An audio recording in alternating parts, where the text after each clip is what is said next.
However, it is not just that Islamic teaching regarding human relationships parallel the Bible.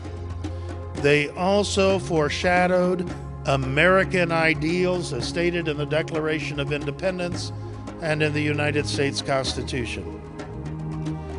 We hold these truths to be self-evident, that all men are created equal, that they are endowed by their Creator with certain unalienable rights, that among these are life, liberty, and the pursuit of happiness.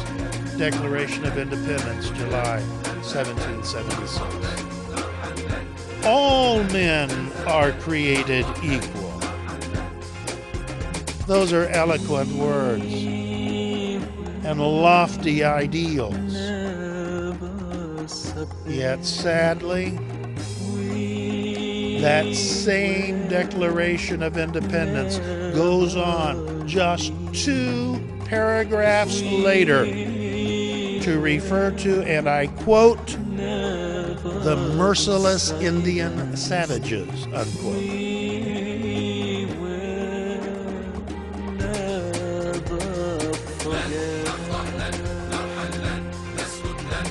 Furthermore, just 11 years later in 1787, in the matter of determining a numerical count of the state's inhabitants for purposes of taxation and representation, Article 1, Section 2, Clause 3 of the United States Constitution refers to African American slaves as counting for, quote, 3/5 of all other persons, unquote, as though an African American were only 60% human. Despite the lofty ideals of the Declaration of Independence, in stating that all men are created equal, racism has been an ongoing social problem in America ever since this country was founded. Islam foreshadowed the Declaration of Independence's lofty sentiments that all men are created equal, and did so over 1,100 years before that declaration was penned. Consider the following Quranic passage.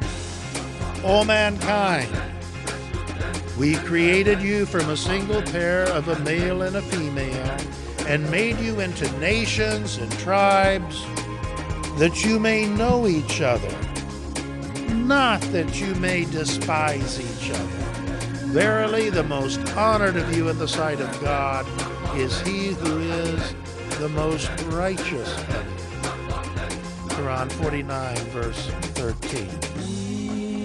As the above Quranic verse indicates, racism and ethnic bigotry are prohibited within Islam.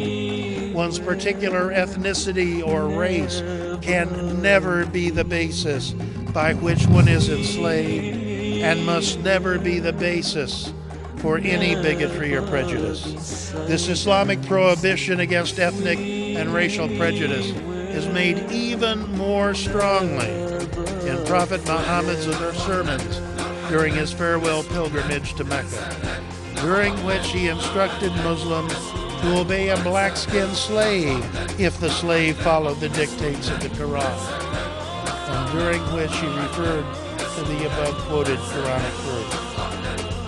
O people, listen and obey, even though a mangled Abyssinian slave is your commander, if he executes the commands of the Book of God.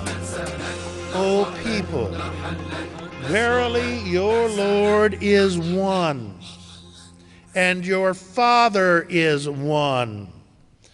All you belong to one ancestry from Adam, and Adam was created out of clay. There is no superiority for an Arab over a non-Arab, or for a non-Arab over an Arab, nor for the white over the black, nor for the black over the white, except in piety. Verily, the most honored of you in the sight of God is he who is the most righteous of you.